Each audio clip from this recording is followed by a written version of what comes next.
മരിക്കുന്നതിന് മുമ്പ് മാധവിക്കുട്ടി കാണിച്ചു കൊടുത്തു, ഇങ്ങനെയൊക്കെയാണ് ഇവനാണ് ഭീകരൻ എന്ന് ഞാൻ എഴുതട്ടെ.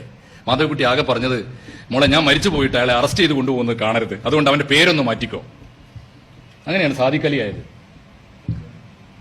സാദിഖ് അലി ആക്കാൻ വളരെ എളുപ്പമാണ്. ഇപ്പൊ കമലിന് അത്രയും ധൈര്യം ഉണ്ടായില്ല. കമൽ കോലം വേഷമൊക്കെ ഏതാണ്ട് ആളാരാണ് എന്ന് ബോധ്യപ്പെടുന്ന മട്ടിൽ കൊടുത്തു.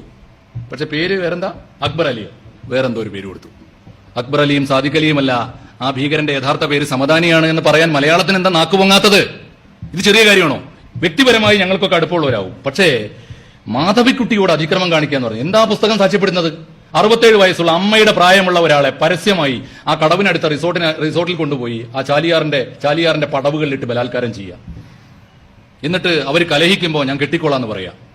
ഇന്നു മുതൽ 10ാം ദിവസം എന്റെ ഭാര്യയാവും, അതിന് കണ്ടീഷൻ മതം മാറണം. ഉടനെ തയ്യാറായി. പ്രണയത്തിന് വേണ്ടി ദാഹിച്ചുകൊണ്ടിരുന്ന ആ അത്യുജ്വലമായ ജന്മം എന്തിനും തയ്യാറായി. അവര് മതം മാറാൻ ഏർപ്പാടാക്കി.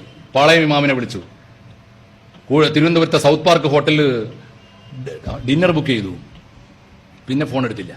പിന്നെ കേൾക്കുന്നത് അവര് മതം മാറി, അവർ പിന്നോട്ട് പോയി. പിന്നെ കേൾക്കുന്ന കഥ ഇതാണ്. കഥ എന്നല്ല, സത്യം. സൗദി അറേബ്യൻ ജാലിയാത്തിൽ നിന്ന് $10 ലക്ഷം $10